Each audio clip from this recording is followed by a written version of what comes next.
今天看一台这个台式机，这个故障呢，就是说客户然后装了一个系统，然后发现就开机无线重启。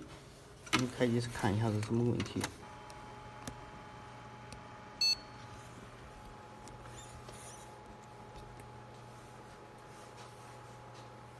屏幕显示这个意思呢，就是它这个主板的主 BIOS 有问题，然后正在从这个副 BIOS 恢复，大概就这个意思。但是我刚才试了一下，它就算是恢复完成了，还是不行。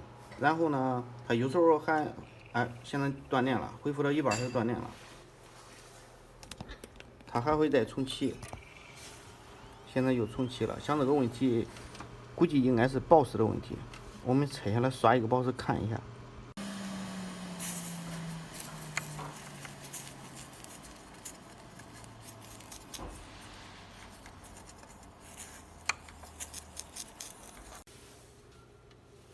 那我们再开机试一下。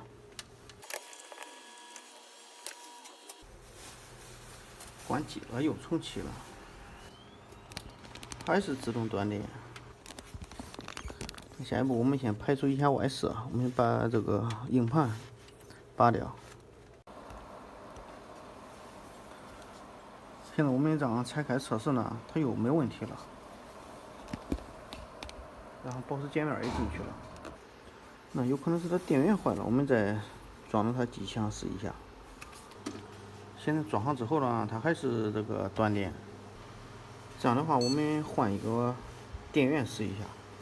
好，现在这个机器呢，然后我们用我这个电源测了1个小时，没有发现问题。然后我现在又接上它这个电源，然后又测了大概1个小时了，然后它又不关机了，这个问题就奇怪了。那有可能是主板上哪一个电压可能不正常，这个具体我也没在查，我们先测一下看，如果还关机的话，明天再查一下主板吧。现在是把2个主板上的 BIOS 互换了一下，测试了现在大概有半个小时了吧，没有自动关机。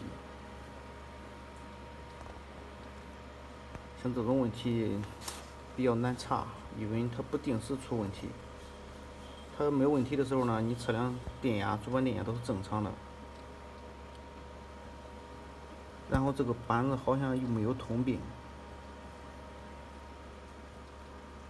那只能这样再测试上1天，如果没问题的话，那应该就修好了。现在测试了大概2个小时了吧，现在没有重启，一切正常，我估计问题就解决了。那本次视频就到这了，感谢大家观看。